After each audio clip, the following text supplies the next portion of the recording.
clips of your 1105. We've seen the 1105 hundreds of times probably in the videos. Why would you choose now to do a montage of close-up pictures of it?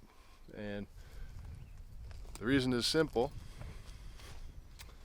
It's probably the last time you're going to see it. So yeah, I know it's probably a controversial decision, but we did decide to sell the 1105. It's actually sold, cash in hand, so just waiting to get picked up basically. Yeah, so it's a 1975 Massey Ferguson 1105. We bought it in 1990 when we got into making silage. It was a year before I was born actually. And before that it was at Sunny Point Farms in Knoll Shore, Nova Scotia. Don't know much of the history of it at that time, but yeah, so anyway, it sold to a guy about an hour and a bit away, hour and a half, maybe hour 45 minutes, something like that. Anyway, so it's not going too terribly far. Still on Cape Breton Island. So yeah, it's sold. Basically, we decided to sell it because it's an old, big two-wheel drive tractor, which isn't really something that fits our needs right now. We actually didn't use this tractor at all last year. I think we used it once in the spring on the stir stick, but then we ended up finding that the weight actually works better on the stir stick than the 1105 does, just because of the front wheel assist. It's got a little bit heavier front end on it, so it doesn't tip as bad. It's not as light on the front end with the stir stick on it. So we started using the weight on it instead. And we used to use this on the silage blower for the last, I don't know, 20, 25 years or better, I guess. Might be longer than that. And 25, geez, probably 30 years now, I guess. But anyway, my point is, we ran on the silage blower for all that time, and it's quite a bit harder on fuel than, say, the 4253, which is what we ran on it last year. Just a 4-cylinder turbo, a little bit more modern tractor. So we found that worked pretty good and saved fuel. So yeah, it's kind of been made redundant, I guess. But we still would like to have another tractor around this size, but 4-wheel drive. Maybe even a little bit smaller, something maybe a little bit bigger than the 3070, but up to this size.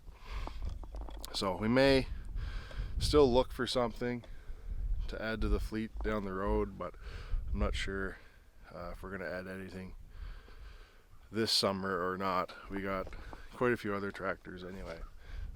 Anything that this one would do, the white and the 6280 would do better anyway. So yeah, basically that's about it. That's why we decided to get rid of it. So yeah, it's a 1975, like I mentioned before. I don't think it has a ton of hours on it. Maybe I shouldn't say. I don't know how accurate the hour meter is. Might have 5 or 6,000 on it. I'm not sure. But yeah, it's been a good tractor. Straight pipe is going with it, I think.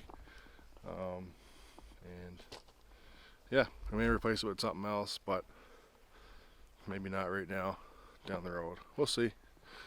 So I know it's a bit of a controversial decision. It's kind of a, I don't know, a mainstay, a trademark, a standout of the channel, I guess. But I don't know, it doesn't fit. So time for it to move along.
Alright, here's the replacement for the 1105.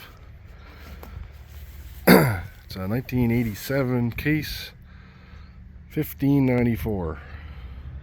So, I'll do a more video of it in a few minutes, but, well, maybe more than a few minutes, but in the next clip. Yes, Brielle.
Behind me the replacement for the 1105.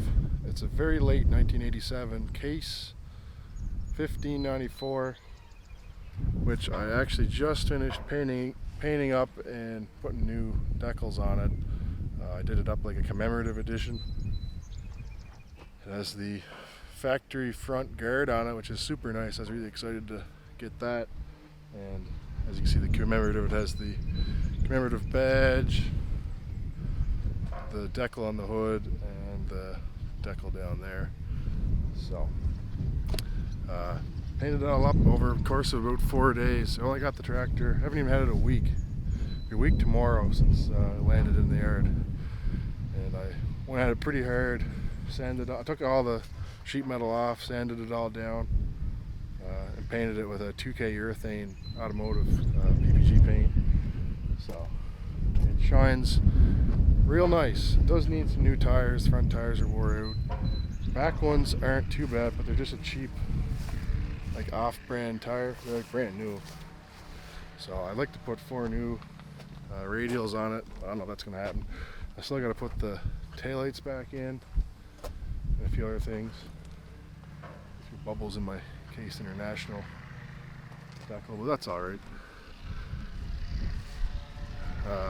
Yeah, I'll show you guys a little bit more about it. So yeah, Case International 1594. It's got the Hydra shift, which is the 4-speed power shift, and then 3 ranges. 6-cylinder David Brown engine. Real hard to start. I think the timing's a little bit off because it runs beautifully. It doesn't smoke at all. You guys heard it running there in the last clip. 1594. This fender was a bit bad. I patched it up best I could. 18.438s on it, 16-inch wide wheels, and the fronts are actually 13.628, which is kind of a rare option from what I'm told in North America.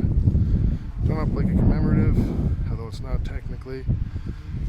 If this tractor had been sold new in the UK, it probably would have been done up like a commemorative, but being a North American tractor, we never had them over here, so just did it myself. It's got the factory front weight guard, well, the weight bracket and the front guard on it, which is really nice. I re-zinc plated this here when I painted it. Actually only had the tractor here landed in the yard less than a week. It was here last Wednesday. Took it apart on Thursday, sanded all the sheet metal, painted it all, put it back together yesterday. So today is Tuesday, so it'll be a week tomorrow it got here. But yeah, 3,800 hours on it. Real tight tractor. Pretty much same cab, same layout as the 1394. Cab is a little bit different, just the floor mostly. But everything else is pretty much the same as the 13. So yeah, this is technically the replacement for the 1105. So technically this tractor wouldn't be a direct replacement for the 1105. The 1105 is 100 PTO horsepower and it's a bit larger frame size than this tractor. This is 85 PTO horsepower, 6-cylinder non-turbo, and it's a little bit smaller than the 1105 was, but it's 4-wheel drive, so it should pull just as good. And you can put a turbo on this, which I actually intend to do, which should bump it up over 100 horsepower. The 1694, which we never had here in North America, was the same as a 1594, but it had a turbo and an oil cooler on it. So I think I can find a turbo and an oil cooler off a 16 and put it on this one. And if I don't touch the injection pump, from what I'm told, this should put out about 115 to 120 horsepower at the PTO. So that's probably going to be a winter project, but for now we're just going to put it on the silage blower, same as 1105 did, and hopefully it survives that. So anyway guys, that's the new 1594, so thanks for watching.